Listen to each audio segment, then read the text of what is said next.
In front of me is SONY Xperia 10 Mark VI, and today I would like to show you how you can change and customize your keyboard's theme.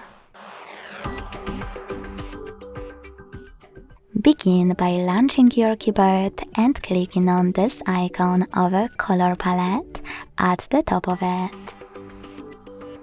Now you can pick any of those themes by clicking on the chosen one.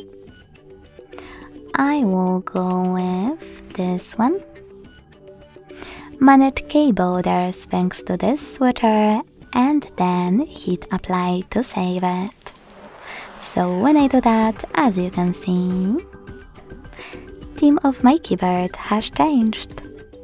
To make it a little bit more interesting, go back to the same settings by tapping on the color palette again. And this time use this plus under my themes. Now tap on any photo that you wish to use as your new keyboard's background. Pinch it to scale and drag it to move. Then select next. Adjust brightness by swiping left or right.